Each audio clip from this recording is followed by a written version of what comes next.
Welcome ladies and gentlemen. Kuna mambo yanatokea that I want you to understand.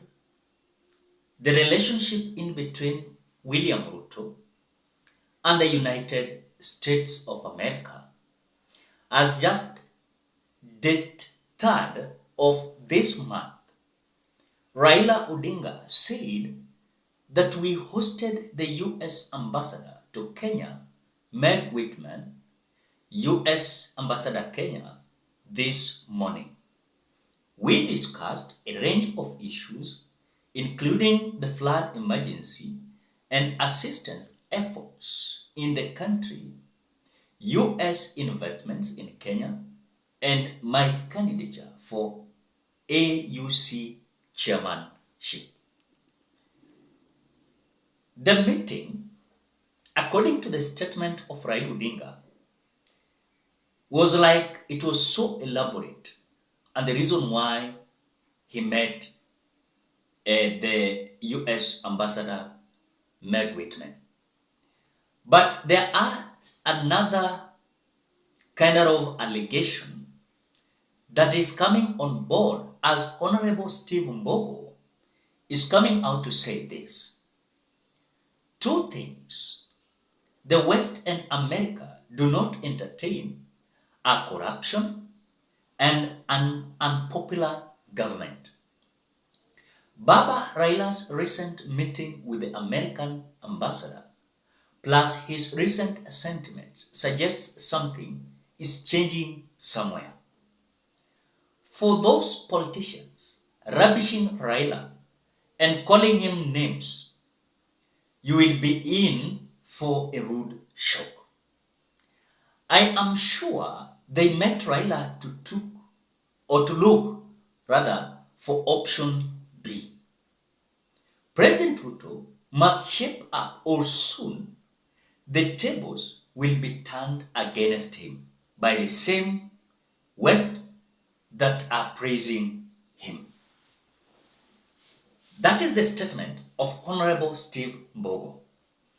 As if that is not enough, ladies and gentlemen, you heard the ambassador of United States of America, Meg Whitman, during a conference summit in Eldoret, where Meg Whitman praises William Ruto. The way she even confirmed that the election was free, fair, and it was election that could be verified. This statement never, or rather it was not received well by Raila Odinga, together with Azimio. By that time, Raila Odinga had not declared his interest towards the African Union Commission chair. And so there was a kind of wrangles in between Raila Odinga and to the response he gave the ambassador of US. So as their meeting is coming just suddenly, as Raila Odinga declared his interest, at the same time there are several allegations that are coming in. Remember, just this month, William Ruto is expected to have a state visit in the United States of America. And as you can see, I want to display a certain memo that has been leaked to the public. And the memo is about visa ban for the corrupt. Remember, when William Ruto is going to US, lazima abebane na hao cabinet ministers, lazima akwe na watu ambao watamsaidia huko kama kuna issues, diplomatic issues, like ambassadors, CS, But now we are being told by leaked memo, according to visa ban for the corrupt, is that several senior and key government officials may miss an upcoming high-profile visit with claims that the Western country's embassy in Nairobi has failed to grant them visas. Reports indicate the list forwarded was being scrutinized, and those suspected to be engaged in corruption have had decisions about their visas delayed. Those in the know now say the entourage will have to be trimmed in line with the visa conditions. Some of those affected are said to be senior officials whose dockets are important to the itinerary. That is what the memo says. Now, does it mean that this memo connects with what Honorable Steve Mbogo said, that two things the West and American do not entertain are corruption and unpopular government? Are they furious about how William Ruto is carrying his government? Earlier on during electioneering period, Kenyans, I want to remind you, kulikuwa na allegations kwamba the US mkono yao ilikuwa kwa hii election ya Kenya. And their preferred candidate was William Samoei Ruto. And so we are being told, kuna tujambo pale, the US, they are not agreeing with William Samoei Ruto's government. One, they are so corrupt. Two, they are unpopular government. And remember, these individuals, they usually have their updates on the ground, and they do understand whatever is happening. So it seems like William Ruto is going not for only the state visit, but anaenda kwa lecture pale, you know. So hii mafuraha naona watu wanasema, oh, William Ruto will be addressing what and what. This man has been summoned, and the summoning relies with what is happening in the government of William Ruto and the way they are so unpopular. And so US, they are feeling like their own, whom they supported in the last general election, is letting them down. So whatever they are doing is just to show William Ruto they are furious and they're uncomfortable. Another thing that might be, of course, we are not seeing it, is US trying their best towards those countries they are controlling in Africa to vote for Raila Odinga as the next chair of African Union Commission. They do understand that, yes, Raila Odinga does not tolerate corruption. But is William Ruto tolerating corruption? Yes.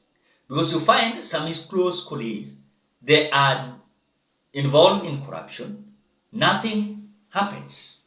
Nothing inafanyika. So I think there is a change of cards. As US now, they are realizing the man we fought in the last general election could have been the man that wangefanya nayo kazi vizuri sana. And that is Raila Odinga.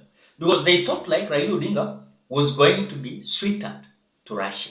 Remember, Raila Odinga is so much well known with the relationship with Russia. So they thought like Raila Odinga was going to so much adopt Russia than the United States of America. Because when you look at these African countries, when we are going to elections, you will find that they also have their own interest. And their interest is usually to have someone that will enable them cool, or let me say, enabling environment for them to do business in such countries. But if they feel like the person they supported is not giving them a lot of profit, what they will do, they will come out starting shortchanging that candidate they supported. So initially we thought like the relationship was going to be solid, you know, in between William Ruto's government and US. But US, they are so furious, as what Honorable Steve Mbogo has said, the two things the West and Americans do not entertain is corruption. I think kuna siku niliwaambia, it is not easy kubeba tu pesa kutoka hapa US na kuenda nayo. Kubeba pesa kutoka hapa Kenya na kuenda nayo US. It is not easy. Utaulizwa umetoa wapi? Because they might accuse you are wash, you know. They usually don't tolerate wash. And that is why those who do business of wash, US is not their place to live in. I'm telling you, hata kama utabeba 1 million today, unaenda US, watakuuliza umetoa wapi, bank account yako, unafanya kazi gani? Those are the issues that you're being asked. So it's like this the Kenya Kwanza government, they're having so much corrupt people, but William Ruto's government defending them. No action taken is being taken against them. Look at the story of Mithika Linturi. You can see earlier on the issue of edible oil and sugar, fake sugar. You see what happened in between Moses Kuria's initial docket, investment, trade and industry docket. When he was transferred there to another docket, you can understand the kind of issues that are surrounding this Kenya Kwanza government. So according to me, it might not be easy for William Ruto, yes, as he's almost, let me say, a bigger percentage of his cabinet ministers have been blocked not to access US. Then they are being blocked. Even visas, they are being denied not to have visas. What next for William Ruto? Because I think things are turning against him. Is US endorsing Raila Odinga behind the scene? Not only about the issue of African Union Commission. What do you think? Drop your opinion at the comment section below. Otherwise, thank you so much because of your great support. Please consider subscribing, liking, commenting, and sharing this video. Bye bye till we meet in another video.